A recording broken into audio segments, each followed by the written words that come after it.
नमस्कार, मैं Sindhu Manish triple S astro में आपका स्वागत करता हूँ।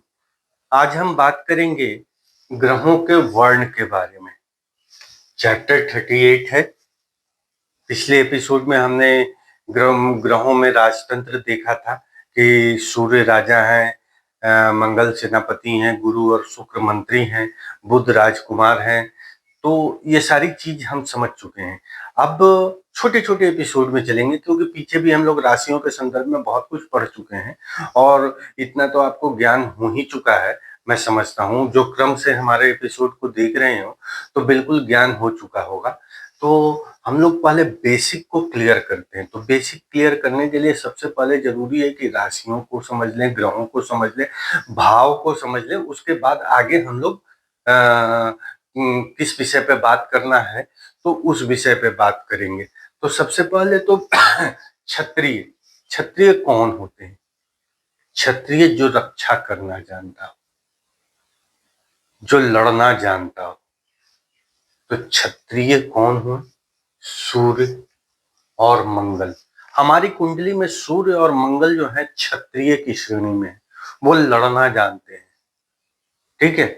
वो क्रोध करना जानते हैं। वो मतलब आप कहिए तो आपकी रक्षा करने में समर्थ हैं।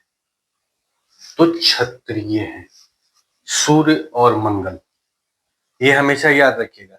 हालांकि अगर आप देखिए तो राशियों में हमने बताया था कि 1, 5, 9 जो है वो क्षत्रिय हैं।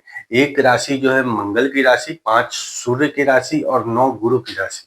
9 गुरु की राशि धनु थी, तो वो क्षत्रिय है। लेकिन यहाँ पे ग्रहों के वर्ण की बात अगर हम करें तो सिर्फ सूर्य और मंगल को क्षत्रिय रखा गया है। वैश्य के रूप में, अगर वैश्य छोड़िए, पहले ब्राह्मण समझिए।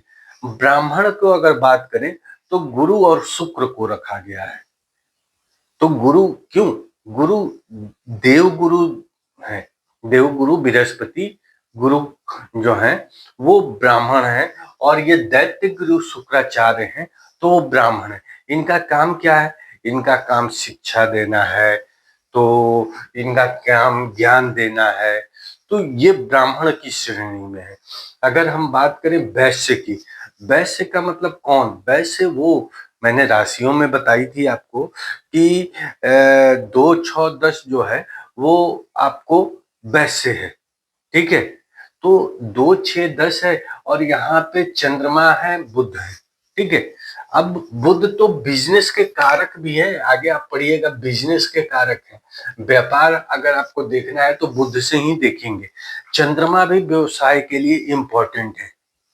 तो इन चीजों को समझ लीजिए, अभी से समझ लीजिए और आगे चल के हम लोग और विस्तृत अध्ययन करेंगे। शूद्र शनि, शनि को शूद्र की श्रेणी में रखा गया है। आप शनि से अगर हम देखते हैं तो आगे हम कुंडली में देखेंगे तो शूद्र जो है वो शनि के रूप में परिभाषित है, क्योंकि समाज की सेवा में जो सहायक होता है उसे शूद्र की संज्ञा दी गई है। जाति की बात मैं नहीं कर रहा हूँ, यहाँ पे समाज में जो समाज की सेवा का में सहायक होता है, कोई भी व्यक्ति कोई भी नौकरी कर रहा है वो भी शूद्र से होता है। तो ऐसा है। तो ये जो है ये ग्रहों का वर्ण है। तो हम इनको इन्हीं श्रेणी में रखते हैं। 7 ग्रह, अभी राहु केतु को बात नहीं करेंगे क्योंकि राहु केतु के बारे में बात करना अभी ठीक नहीं है। तो हम लोग सिर्फ ये ग्रहों के वर्ण को समझते हैं। हम लोग धीरे धीरे चलते हुए आगे बढ़ रहे हैं, ग्रहों की ओर बढ़ रहे हैं। और जिस दिन ग्रहों के कारकत्वों को समझ जाएंगे तो बहुत कुछ समझ जाएंगे। तो ग्रहों के कारकत्वों पे तो एक एक ग्रह पे तो एक एपिसोड आपको लंबा खींचा जाएगा, ठीक है। तो आज के लिए इतना ही, मिलते हैं अगली कड़ी में।